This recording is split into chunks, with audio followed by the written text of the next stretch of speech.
En las calles, en los barrios, en las fábricas y las escuelas nos vamos organizando. Ahora también Opinión Socialista en la radio, con la conducción de Gastón Covino, Sergio Córdoba y Guillermo de los Hoyos, haciendo equipo en la puesta en marcha y producción con Gio Iris y Marcelo Argüello. Pretenden arrancarnos el futuro y obligarnos a la barbarie. Aquí nos encontramos, compartimos y debatimos. Este es nuestro aporte para educar, organizar y movilizar al pueblo trabajador. Así comienza Opinión Socialista. Arriba los pobres del mundo, de pie los esclavos sin pan, y gritemos todos unidos, ¡viva la Internacional!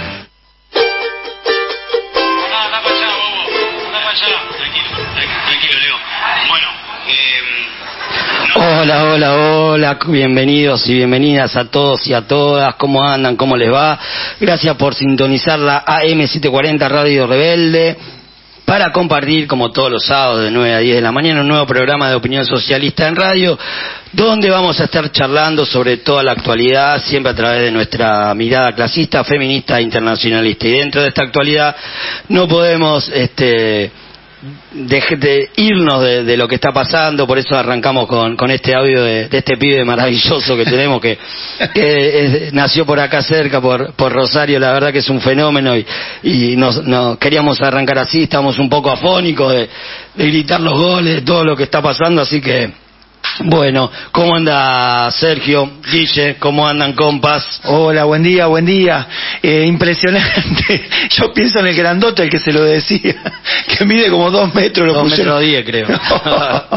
Bueno, no quiero dejar de arrancar este programa sin mandarle un caluroso abrazo y un agradecimiento por toda su ayuda a nuestra compañera Dayana, operadora del programa. Y bueno, acá un abrazo. ¿Cómo va, Guille, allá? Hola, Guillermo, ¿estás? A ver si está Guille conectado. ¿Cómo andan, amigos? Sí, los vengo escuchando. ¿Me escuchan bien ahí? Ahí sí, te escuchamos bien. Bueno, sí, una alegría de varias maneras el día de hoy, empezar el día de hoy escuchando también el audio que ya se ha hecho famoso en el mundo entero, ¿no? Y bueno, le queremos agradecer también a Gio, que ha hecho todo un esfuerzo también de producción, y a Marcelo, como siempre, para que este programa salga al aire. Así que bueno, aquí estamos empezando el último mes del año, ¿no? En la parte del último mes del año, ¿no? Así es, Guillermo. Bueno, igual también somos conscientes, ¿no?, de todo lo que dejó este mundial, de las condiciones de esclavitud con la cual hicieron los estadios, cómo viven allá la clase baja, los pobres de Qatar, ¿no? Así por más que la quieran disimular con esto de los estadios desarmables y la ecología trucha, sabemos que las condiciones de explotación de los pueblos, sobre todo orientales, que laburan allá, son tremendas, ¿no? Así las condiciones de los derechos de las mujeres y las disidencias, ¿no? Por supuesto. Es algo que se ha puesto de relieve, pero que bueno, sigue siendo también silenciado por todo el poder que le dio la FIFA y todos los demás a Qatar para organizar este mundial, ¿no? Bueno, y también me sumo a los saludos y les recuerdo que para comunicarse con nosotros y dejarnos un mensaje pueden hacerlo al 11 68 73 27 37 o al 11 26 90 84 96, y también por nuestra página de Facebook Opinión Socialista de Argentina. Y hablando de saludos, también queríamos mandarle un gran abrazo y mucha fuerza a nuestro querido compañero Juan Carlos Maceira, que esta semana tuvo un pequeño problema de salud, pero bueno, por suerte el compañero ya está mejor y la va zafando. Así que desde acá le mandamos un abrazo enorme y me sumo. Pronta recuperación al compañero. Y bueno, antes de meternos de lleno ya en el programa de hoy, resulta necesario hablar de lo que acaba de suceder en Perú con la destitución de Pedro Castillo y la asunción de la vicepresidenta Dina Boluarte, ¿no, Sergio? Totalmente, compas. El miércoles pasado, digamos el 7 de diciembre, asumió la presidencia del Perú Dina Boluarte, quien hasta acá había sido la vicepresidenta de Pedro Castillo. Esto sucedió luego de que el Parlamento votara la vacancia del cargo de presidente. Ese mismo día Castillo había intentado disolver el Congreso y llamar a una constituyente. El ahora expresidente fue detenido y espera una acusación de sedición o alguna figura parecida, ¿no?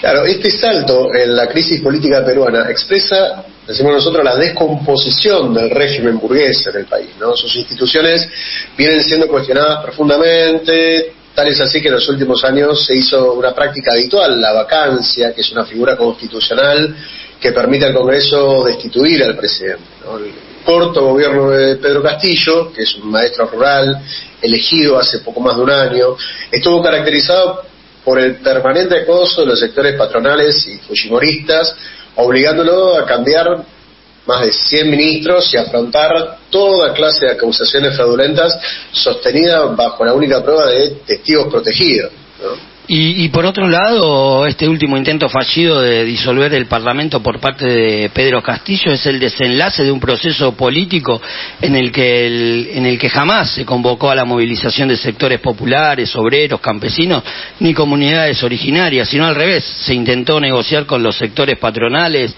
misma política que expresó ya la nueva presidenta que acaba de asumir al llamar a un gobierno de concertación y a una tregua política con los sectores patronales en lo que Castillo había disuelto, ¿no?, en el Congreso. Claro, digamos, en su corto periodo al frente del Estado peruano, Castillo, que había asumido con la promesa de reformar la reaccionaria constitución fujimorista, fue cediendo a las presiones de los distintos sectores patronales.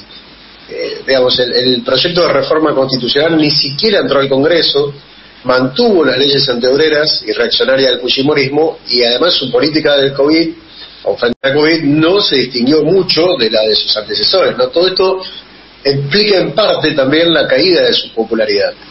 El régimen político que ya viene en crisis, ¿no?, pero de Perú, hoy está en una profunda crisis y se expresa, decía que ya viene porque ya tiene 5 presidentes que han estado presos, ¿no? Totalmente. Entonces, hoy está en una profunda crisis y se expresa en el agotamiento de las instituciones profundamente desprestigiadas y en la política económica que deja a las mayorías fuera de la bonanza, que expresan esto, como siempre, estos números macroeconómicos. Claro, algo medio parecido a lo que se ve en Chile, ¿no? En Chile. Los números macroeconómicos van bárbaros, pero las grandes mayorías quedan afuera. Quedan por fuera.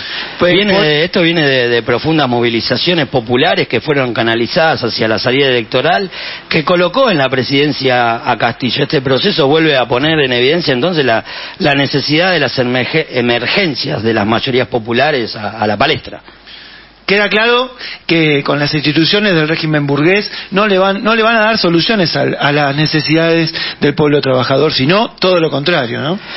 Tal cual, compañeros, como revolucionarios internacionalistas debemos seguir bien de cerca este proceso que se abrió en Perú. Y ahora sí, Sergio, si te parece nos metemos de lleno con el tema central del programa de hoy. Sí. Estamos cerrando un año muy duro, muy complejo. Vamos a conversar un poquito sobre eso.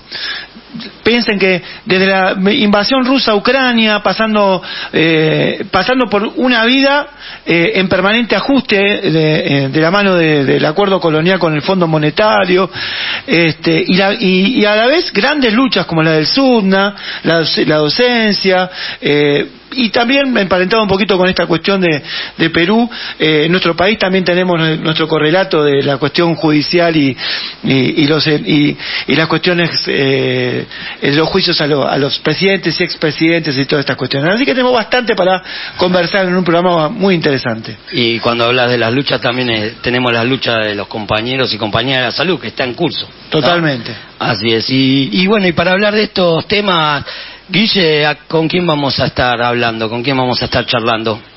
Bueno, como decían ustedes, a lo largo del año han pasado muchos compañeras y compañeros de distintas corrientes, pero hoy, para ir avanzando, digamos, en este análisis del año, vamos a tener el placer de estar con un compañero de opinión socialista, congresal de Suteba Tigre, integrante del espacio de trabajadores de Zona Norte y un dirigente de larga trayectoria en los sectores de trabajadores y del movimiento obrero, que ya ha estado con nosotros, es Alfredo Cáceres, compañero de opinión socialista, con quien vamos a estar dialogando de todo lo sucedido, ¿no? En este año que, como decían ustedes, ha venido bastante movido. Perfecto, Guille, perfecto, Sergio, y bueno, hemos llegado, como decía, a diciembre. Estamos cerrando un año a puro acontecimiento político, y si bien para el programa de hoy no tenemos un editorial como el que tradicionalmente venimos haciendo, sí vamos a hablar de un año que termina en sentido. Como si no hubiera pasado nada, el fin de año está repleto de novedades de peso, nacionales e internacionales. Por eso es bueno también tratar de poner en perspectiva el 2022, donde nos pintaban un panorama que iba hacia la normalización después de la pandemia, y en realidad todo terminó volviéndose más complejo. Claro, como decíamos hace un rato, comenzábamos el año sacudidos por la guerra de Ucrania y Rusia, que introdujo una nueva variable de inestabilidad en un mundo ya de por sí bastante caótico, por la crisis de un capitalismo que nosotros siempre decimos que es agonizante. Este hecho sobre el que nosotros nos hemos pronunciado, hemos hecho una declaración, y sobre el que hemos bregado por la derrota de las tropas y la política de Putin, ha puesto al mundo al borde de una catástrofe en más de un momento. Pero se han querido explicar muchas cosas, inflación, precios de alimentos, commodities, entre otros, como consecuencia de esta guerra, cuando en realidad sus causas son más profundas, ¿no?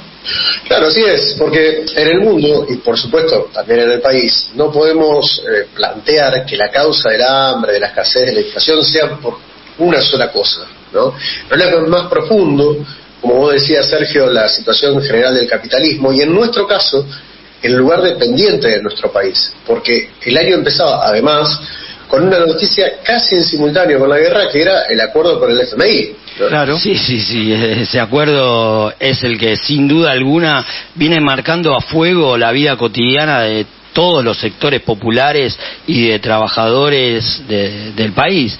La tremenda pérdida del poder adquisitivo del salario, el empeoramiento de las condiciones de vida y el ajuste feroz de los gobiernos tienen allí un punto de referencia más que claro.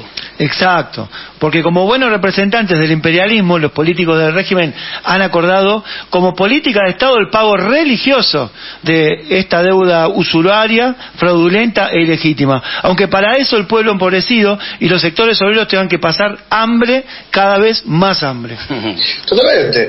Si no, miren estas cifras que son muy impactantes del grupo MATE de Rosario, se llama Mirador de la Actualidad del Trabajo y de la Economía, ¿no?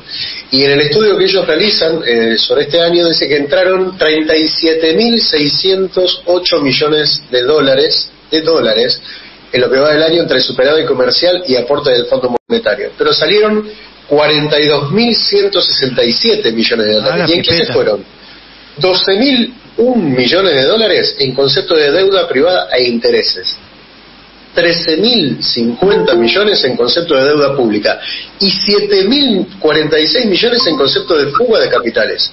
O sea, el resto es en concepto de importaciones o de otros sitios menores. Es decir, 32.000 de los 42.000 millones de dólares que se fueron del país se evaporaron en concepto de deuda o directamente de fuga de capitales, que es parte del negociado, ¿no? Sí, y todo recae sobre nuestras espaldas, ¿no? Las espaldas del pueblo trabajador. Así que es muy impresionante estos números porque cuantifican, le ponen valor concreto al saqueo del que nosotros hemos hablado infinidad de veces en el programa. Ese dinero que sale del país es empeoramiento, como decía, de las condiciones de vida, rebaja salarial, aumento del hambre en los barrios empobrecidos, tarifazo de los servicios y muchas otras cosas más que, como repito, como decía, siempre recae sobre nuestras espaldas, ¿no? Es tremendo. Pero junto con este ataque a las condiciones de vida, también han surgido, como siempre, respuestas de los sectores populares, de las y de los trabajadores organizados. No se la llevaron tan de arriba. A lo largo del año hemos dedicado numerosos programas a las luchas docentes, por ejemplo, que enfrentaron el ajuste en las provincias, muchas veces por fuera de los sindicatos, en soledad, y hemos hablado también de la heroica y triunfante lucha de SUTNA, que hemos tenido acá también trabajadores que han conversado con nosotros, ¿no?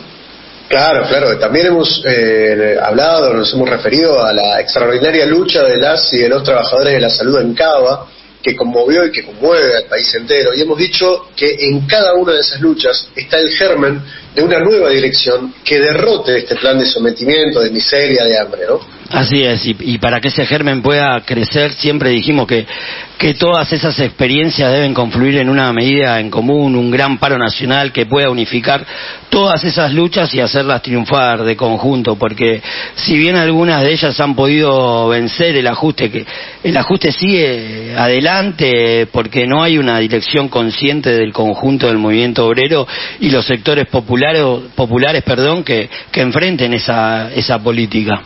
No hay duda de que, digamos, la burocracia sindical de la CGT y las dos CTAs han cumplido el rol de desmovilizar las luchas o directamente boicotearlas, que ese es su rol histórico, ¿no?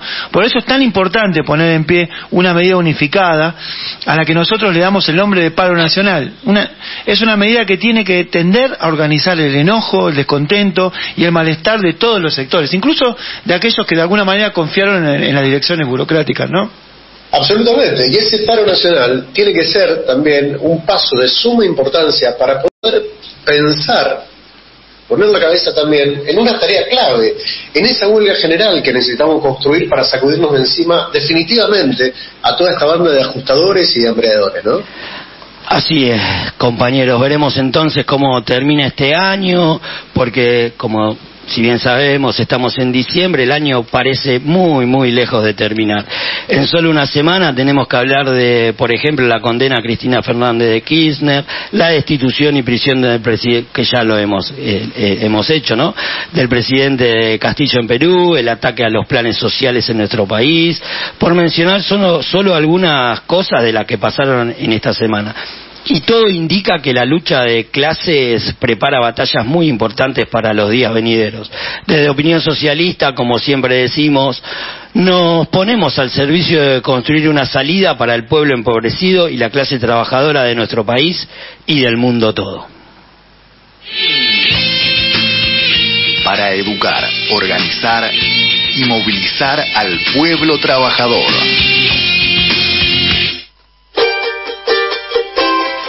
Bueno, 9:18 de la mañana ya, disculpen nuestro tono de voz, estamos todos medio afónicos, así que... No sé por qué. Seguimos entonces en Opinión Socialista en Radio, ya vamos a estar hablando de todos estos temas que venimos contando con nuestro invitado Alfredo Cáceres, a quien ya vemos en la pantalla, pero ahora y previo a eso, vamos a nuestra clásica pausa musical presentada por nuestro querido compañero Sergio Córdoba. Bueno, y la pausa musical de hoy es un recuerdo de gente muy querida que se nos fue. Pasó casi inadvertido en todo el bolonqui de estas últimas semanas, pero el mismo día que había fallecido la compañera Eve de Bonafini, a quien le hicimos un homenaje, también falleció el gran artista Pablo Milanés, un referente de la nueva trova cubana, un personaje interesantísimo, porque nadie puede decir que Pablo haya estado en contra de la revolución, pero sin embargo ha tenido sus críticas y sin embargo sigue siendo amado por el pueblo cubano, ¿no? Y ya que recordamos a Pablo también esta semana, vamos a hacer extensivo el saludo y el recuerdo de Vicentecito Lema, aquel gran poeta y referente de los derechos humanos de nuestro país, que también falleció en la semana. Así que vamos a escuchar de Pablo Milanés, Yo caminaré por las calles de Santiago nuevamente. Bueno, acá se fue el temazo, vamos a corregir, Yo pisaré las calles nuevamente, la emoción me embargó, y aprovechando este espacio de homenajes a los grandes luchadores que lamentablemente han fallecido esta semana, también el recuerdo para el compañero Catatao de Resistencia de Brasil, organización con la que tenemos mucha comunicación, así que un recuerdo también importante.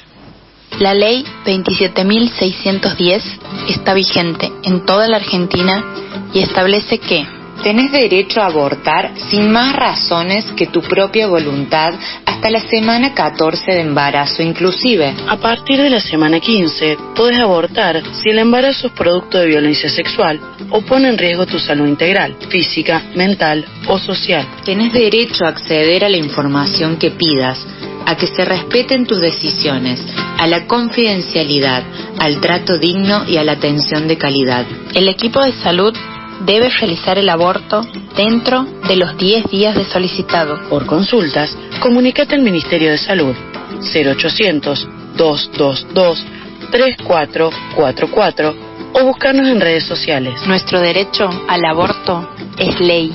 Campaña Nacional por el Derecho al Aborto Legal, Seguro y Gratuito.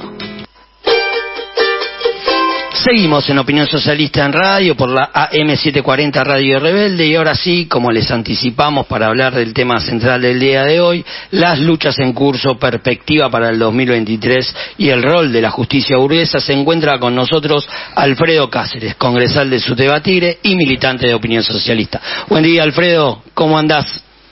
Buen día, ¿cómo andan? Un gusto estar nuevamente en el programa.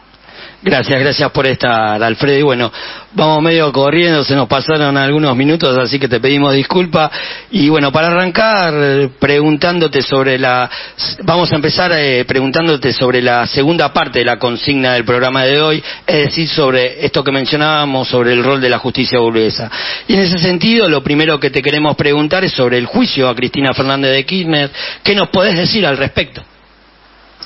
Sí, me parece que hay que inscribir la realización de este juicio en el marco de una situación general que ustedes estuvieron analizando, en la que todas las instituciones del régimen político que gobierna la Argentina, digamos, desde la justicia, pasando por el Parlamento y por supuesto el Poder Ejecutivo, se hayan atravesado por un doble mandato, digamos, el mandato popular que recibieron en las urnas y el mandato del Fondo Monetario, que es el que gobierna realmente, ¿no?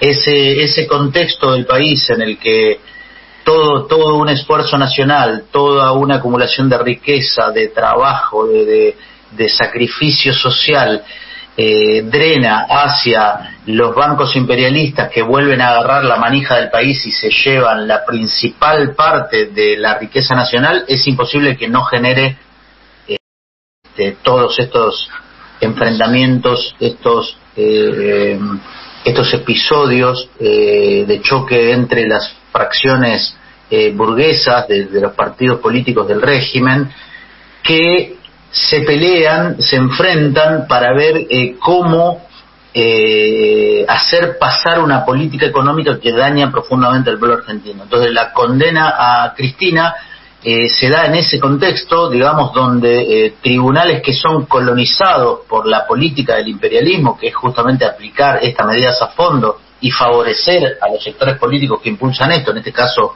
al PRO y digamos a los sectores de derecha más reaccionaria como Milei o Spert, que vienen promoviendo una política abiertamente de ofensiva contra todos los derechos de la clase laburante, y frente a un gobierno impotente que prometió no pagar la deuda con el hambre del pueblo, que después adopta el programa del macrismo y termina arrodillándose ante el Fondo Monetario y pagando la deuda, ¿no?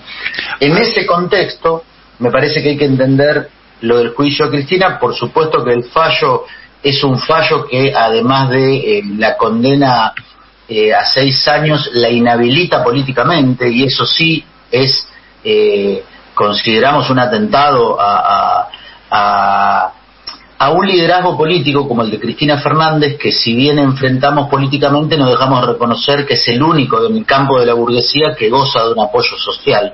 Entonces, el sector que quiere inhabilitarlo, que es la derecha más reaccionaria, de alguna manera sienta un precedente que después se puede volver en contra de todos los derechos, porque si hoy la inhabilitan a la principal dirigente política del país, con este contenido, ¿no? Con un tribunal vinculado a los poderes más oscuros, a los poderes más concentrados y antinacionales, por decirlo así, o contra el interés del país y de la clase trabajadora sobre todo, nos parece que también constituyen una amenaza sobre las libertades y sobre el conjunto de los derechos que tiene el pueblo en una democracia muy debilitada, en una democracia muy atravesada por los intereses capitalistas, muy dominada por esos intereses, pero que a la vez no podemos dejar de señalar esta situación, digamos. Por eso también, de alguna forma, aparece toda esta cuestión de la victimización de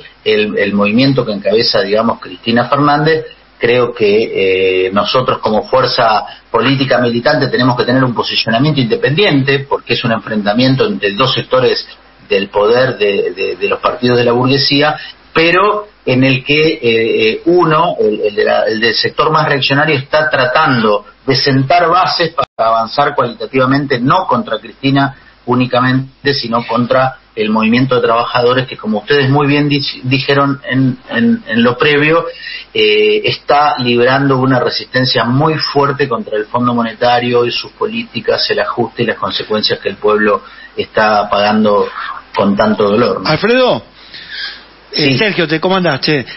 Bien, muy Otro bien. caso, digamos, que tuvo repercusión y bastante en relación con algo que decías recién de la composición, digamos, de las relaciones de los fiscales y compañía, es el viaje al sur de jueces, fiscales y miembros del gobierno,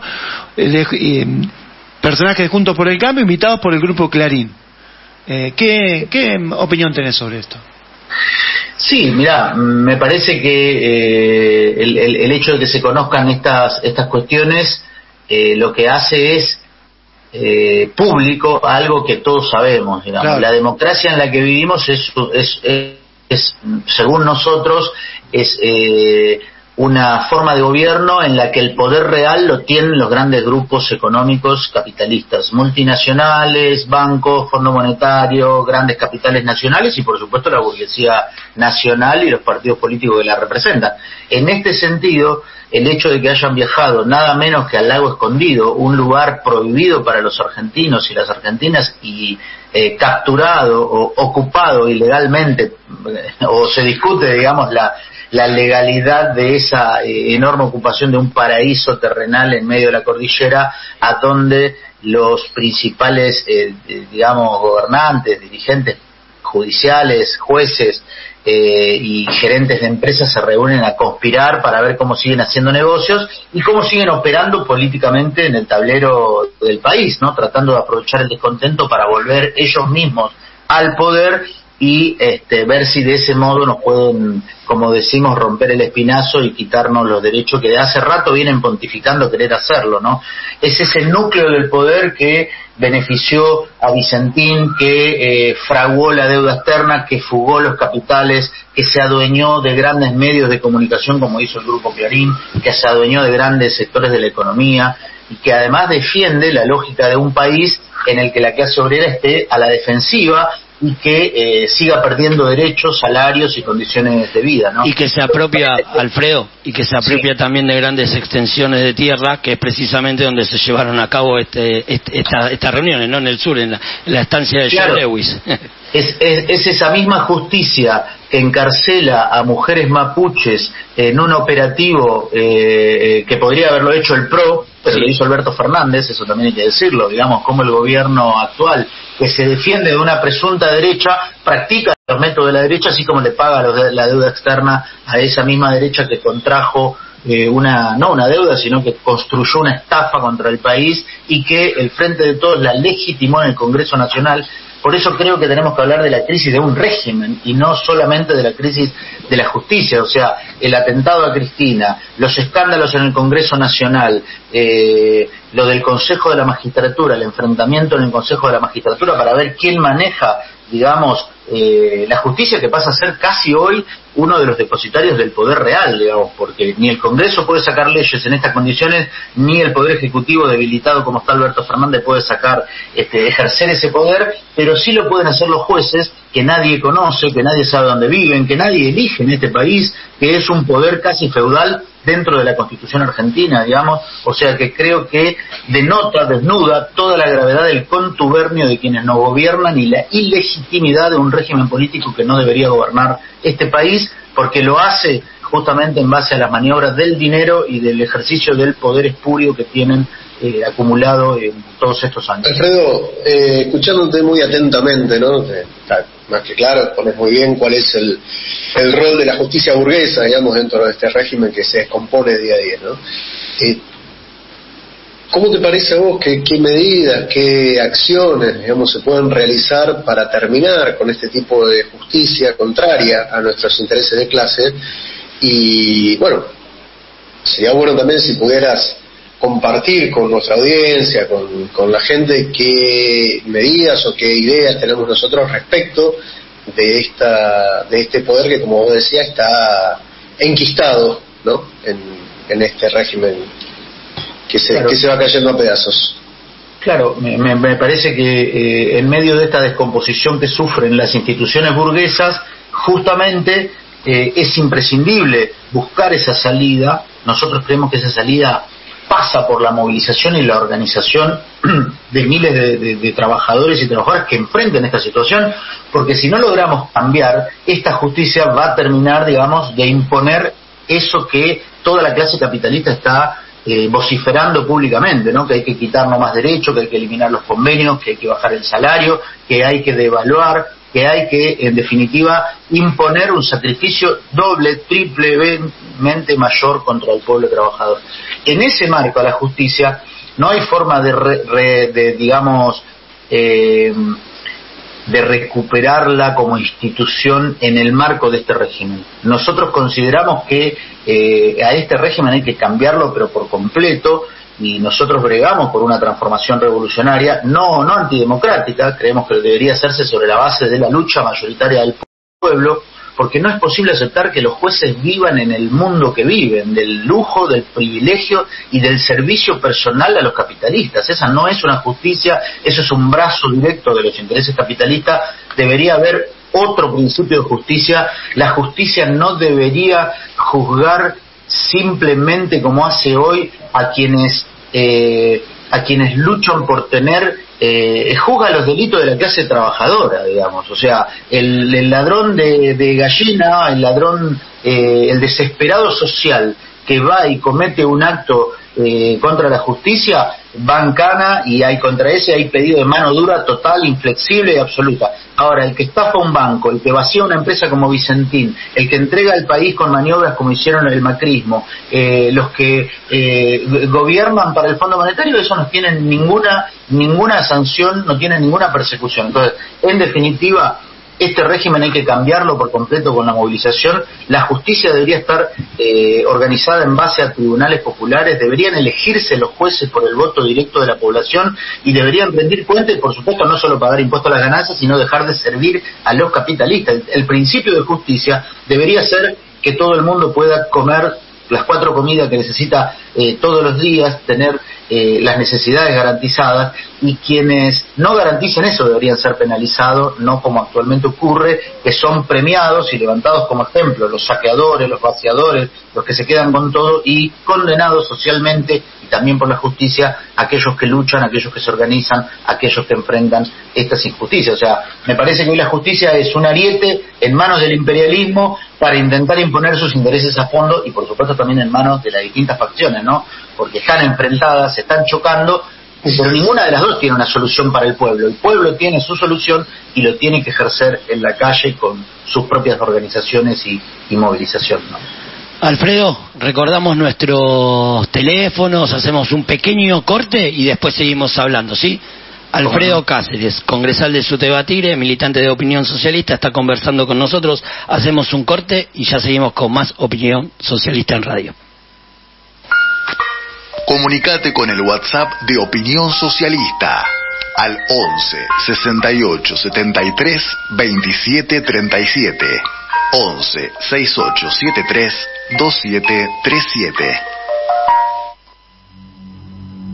Mientras uno de los mayores lobistas en contra de la ley de humedales es ahora superministro, nuestros humedales están más indefensos que nunca. El gobierno anunció a través del COFEMA un nuevo proyecto que elimina al menos 25 artículos clave. De este modo, saldría una ley que limita la protección a estos ecosistemas, a la vez que busca engañar a la población con un proyecto que lejos se encuentra del presentado y consensuado por el pueblo, las organizaciones y la ciencia digna. Después de más de 10 años de lucha, debate, acciones y reclamos masivos, el gobierno sigue tratando de desproteger nuestros ecosistemas. Desprotegerlos para, en definitiva, seguir explotándolos, quemándolos, arrasándolos y devastándolos. Desprotegerlos ante los intereses de la megaminería, del agronegocio y de los emprendimientos inmobiliarios. Exigimos que se escuche al pueblo, no a las corporaciones, y que salga lo antes posible la verdadera ley de humedales. Bien, continuamos en Opinión Socialista en radio por AM740, Radio Rebelde, como todos los sábados de 9 a 10, y seguimos charlando con Alfredo Cáceres, congresal de SUTEBA por Tigre y militante de Opinión Socialista. Alfred, grandes luchas se dieron durante este año en contra de los planes del ajuste de los gobiernos y del FMI, algunas de las cuales siguen en curso, como decíamos hace un rato, la lucha de salud. Entre otras podemos nombrar la de los compañeros del neumático, de salud, de docentes. ¿Qué nos puede decir al respecto y cuál es la perspectiva, digamos, para el 2023? Bien, creo que la recomposición de las fuerzas del movimiento de trabajadores se viene dando. La pandemia significó un golpe muy grande al estado de ánimo, a las condiciones de organización, a la posibilidad de reclamar. También los gobiernos avanzaron sobre esta parálisis generada en la sociedad, fruto de un hecho completamente desconocido como había sido hasta ese momento la pandemia, pero lentamente lo que notamos es que al salir de la pandemia hay una resistencia creciente, hay una organización y una experiencia de lucha del movimiento obrero, por supuesto sin dejar de ver la enorme traición, la política de entrega que desarrollan las dirigencias sindicales, ¿no? Que no han hecho nada para oponerse a este plan que se aplica, sino que al contrario, han sostenido la política del gobierno. En ese sentido es muy meritorio las luchas que se dieron. Destacar, nos parece, no solamente la capacidad de enfrentar los bajos salarios, ¿no?, los efectos del plan del fondo, sino también el haberse dado organizaciones diferentes, el haber promovido asambleas. En el caso del SURNA es un sindicato dirigido por un sector clasista, ¿no?, por los compañeros que dirigen ahí están organizados con el Partido Obrero. Allí hubo un proceso de construcción de asambleas y de acciones por abajo que terminaron en la capacidad de plantarse ante una patronales súper concentrada, como son las dos multinacionales y FATE, que es una gran empresa nacional, que intentaron en el final del conflicto quebrar la huelga, presentar la huelga como una extorsión sindical, y la respuesta sindical de unidad, de movilización unitaria, de respuesta a defensa del salario, ganó a sectores del movimiento obrero y transformó la huelga del neumático durante una semana en un round seguido por muchos y muchas trabajadoras en este país. Eso significó una muestra de que la clase trabajadora, un batallón de 5.000 obreros muy organizados, con asambleas, con mandatos hacia sus dirigentes, ¿entiende? Esto es muy importante porque los dirigentes burocráticos que van y salen en la tele hablando por ellos, sin haber hecho una asamblea, sin decir a quién representan, sin mandato de ninguna clase, esa gente no tiene la fuerza para enfrentarse a la patronal. Lo que tiene es, digamos, una práctica vieja de la burocracia sindical, que es creer que el sindicato debe sentarse a la mesa simplemente a convalidar lo que proponen las patronales. Bueno, en este caso el sindicato se plantó primero exigiendo el pago de las horas al 200% de los fines de semana, cosa que no se logró, pero que hubiera sido una conquista muy importante para sectores importantes de la industria. Segundo, pulseó por el salario y ganó una pulseada que apareció públicamente como triunfante sobre la base de un secreto: la asamblea, la unidad y la movilización. Y si la patronal quería quebrar ese conflicto yendo todavía más allá, despidiendo, por ejemplo, militarizando las plantas, que en algunos casos lo intentó con la policía, el conflicto se hubiera extendido enormemente, porque ya estaba instalado y se construyó una cierta lógica de respuesta de conjunto que es la clave de esos conflictos. Bueno, por supuesto el de la salud tuvo características similares, ¿no? Asambleas masivas, movilizaciones masivas, en los hospitales, con el protagonismo de la base.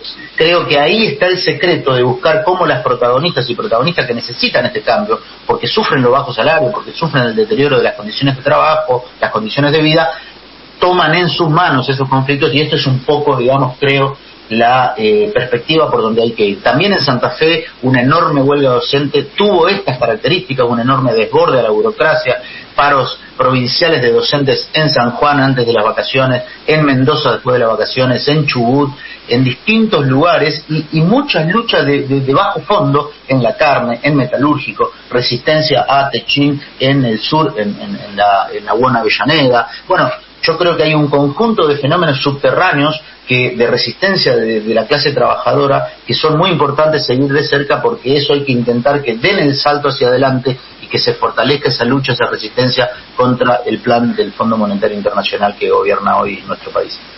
Te escuchábamos muy atentamente y luego del triunfo de, vos mencionabas a las compañeras, a los compañeros del neumático y todas estas luchas que vos venías señalando, se vio también una falta de continuidad en la coordinación de las luchas.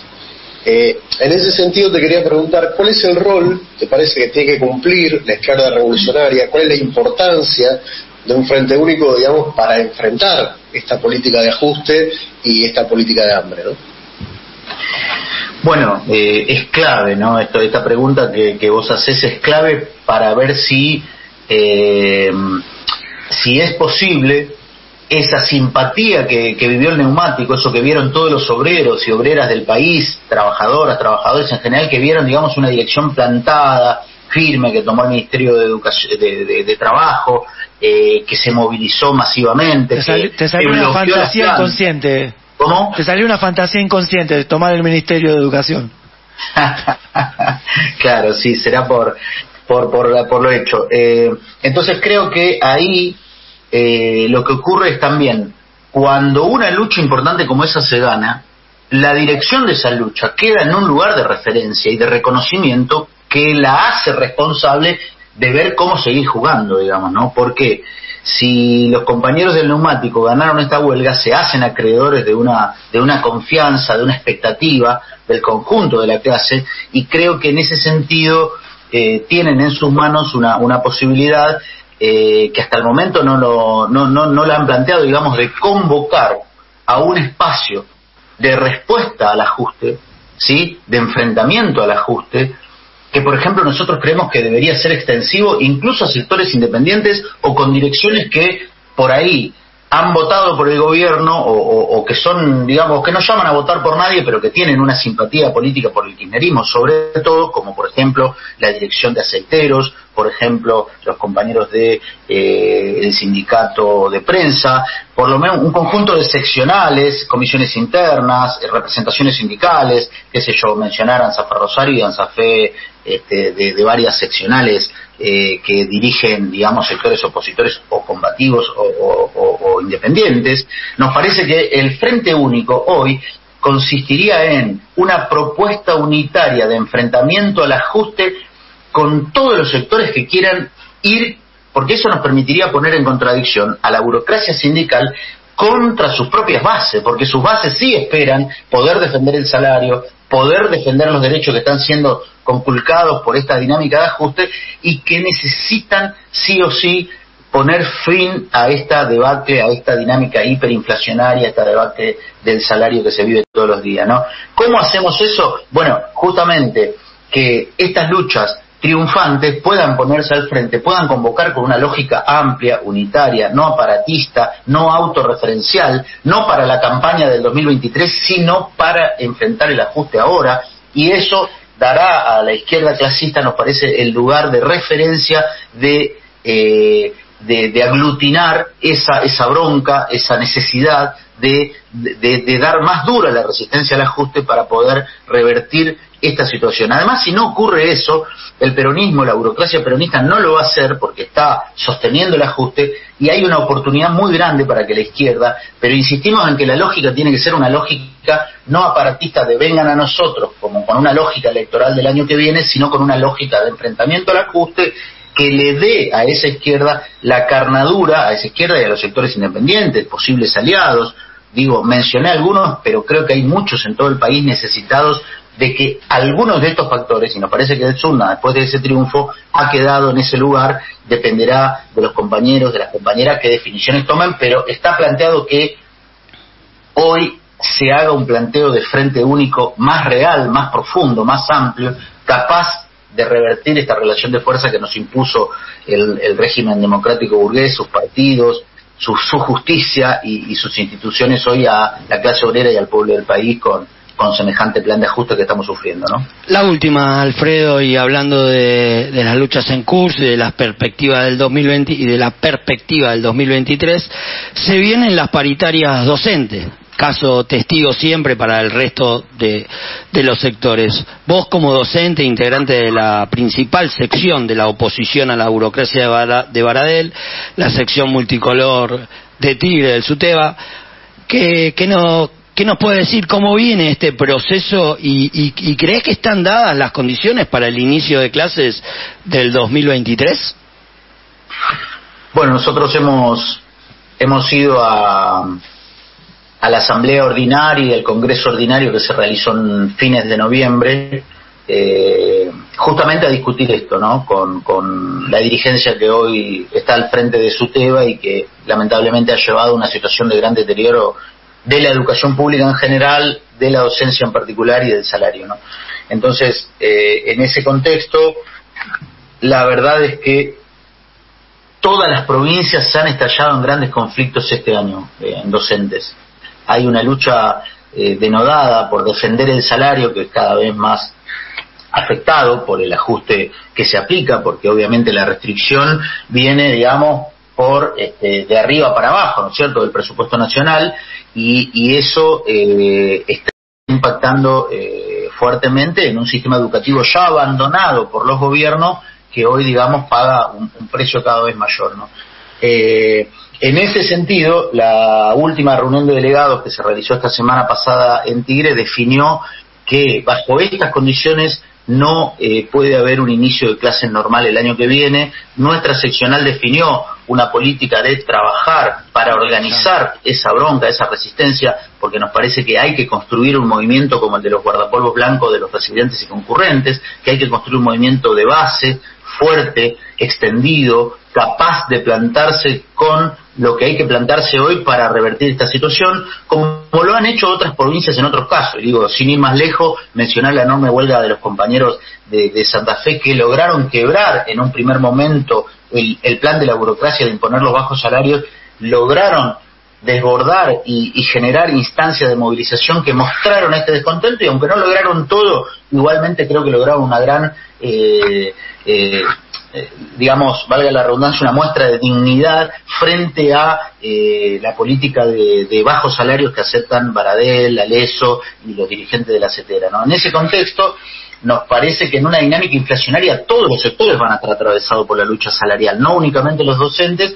Nosotros en particular nos preparamos para eso, pero creo que la perspectiva general del movimiento obrero está caracterizado por una dinámica inflacionaria que no se puede detener de otra manera que no sea con medidas extraordinarias que afecten al capital, que afecten a la ganancia capitalista. Así debe ser explicado. En este momento creo que tienen que perder ellos un poco de lo tanto que han ganado, y esa debería ser la lógica del movimiento obrero y de las direcciones sindicales. Plata hay en la Argentina, recursos hay de sobra para salir de la crisis, solo que hay que cambiarla de lugar, digamos, hay que dejar de que se la lleven tantos unos pocos y que la gran mayoría que hoy está padeciendo las condiciones de vida pueda tener acceso a lo que hoy no tiene, a un plato de comida, a un trabajo, a una vivienda, a salud, a educación, a todo eso que se nos niega por aplicar el ajuste de fondo. Así que los docentes, como parte del pueblo trabajador, nos preparamos para un inicio de clases con lucha, con organización, con movilización,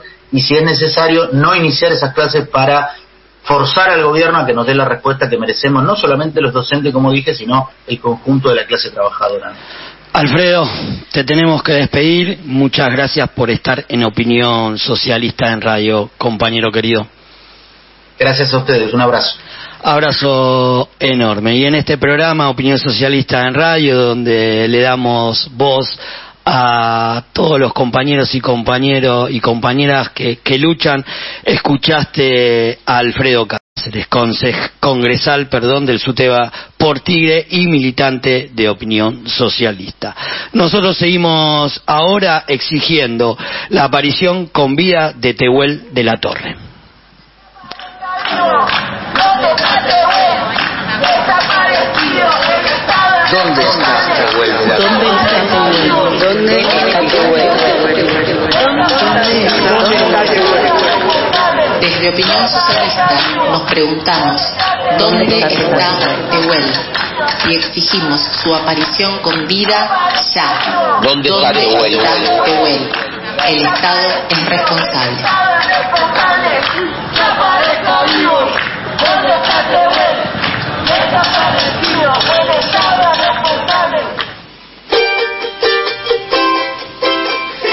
Y en este programa donde hablamos de las luchas en curso y del rol de la justicia burguesa y patriarcal, no podemos dejar de mencionar el caso de la China, una mujer migrante, madre de 2 hijos que está presa hace casi 2 años por una emergencia obstétrica y enfrenta una posible condena a prisión perpetua. Sí, es este caso, le recordamos a toda nuestra audiencia sobre el que estuvimos hablando en nuestro programa del 26 de noviembre, la lucha contra la violencia hacia las mujeres y disidencias, cuando invitamos a Rosana Fanjul, integrante de la Comisión Libre Las Queremos, de la campaña por el derecho al aborto, quien también nos explicara el caso de la China. Así que en la descripción del programa de hoy vamos a compartir además el link de esa entrevista para quienes todavía no la escucharon o para quienes quieran recordarla, ¿no? Y el próximo lunes, 12 de diciembre, a las 9 horas, se llevará adelante la 7ª audiencia del juicio a la China, en la que se realizará la lectura de los alegatos. Y desde Opinión Socialista, junto a la Campaña Nacional por el Derecho al Aborto Legal, Seguro y Gratuito Regional Cava, acompañaremos la jornada y convocamos además a todas las organizaciones políticas, sociales, de derechos humanos y feministas a sumarse a la radio abierta que tendrá lugar en la puerta del TOC 30, Paraguay 1536 de Cava, para exigir la absolución de la China. Así es, hay que enfrentar esta condena, donde el sistema de administración de justicia transforma a las emergencias obstétricas, situaciones que son involuntarias y que deben ser tratadas como problemáticas de salud, en carátulas de un hecho policial, y exigimos la aplicación de la perspectiva de género y de salud integral en el juicio. Recordemos entonces, lunes 12 de diciembre a las 9 horas en Paraguay 1536, Cava. Absolución para la China, ni muertas ni presas, libres las queremos. Compas, se nos está acabando el programa, ya prácticamente no hay más tiempo, pero hoy Qué rápido se pasa de este programa. Siempre. Y ya estamos ya estamos cerrando el año, ¿no? Ya prácticamente el próximo programa va a ser quizás el último de esta temporada. Estamos viendo cómo nos vamos a organizar, pero bueno, veremos el sábado que viene con qué los vamos a estar sorprendiendo. Así que bueno, Guille, Sergio, si les parece nos despedimos con otro tema musical. Sergio. Totalmente, nos vamos con el tema Un vestido y un amor, un temazo de Fito Páez, interpretado por Adriana Varela. Bueno, entonces nos vamos escuchando a La Gata y con esta hermosa canción de Fito Páez. Chau, Guille, nos vemos el sábado que viene, compa. Nos vemos, compas, un abrazo grande. Chau, compa, querido Sergio. Nos vemos. Y aguante la selección. Aguante. Chau a todos y a todas, y ustedes, después de este hermoso tema que vamos a compartir, sigan sintonizando la AM740 Radio Rebelde, que ya llega y arriba quemando el sol. Chau, hasta el próximo sábado. Las voces, las ideas, las acciones de la clase obrera y de los movimientos populares estuvieron en Opinión Socialista. Nos encontramos el sábado que viene a las 9 de la mañana por AM740 Radio Rebelde. Nos vemos en las calles.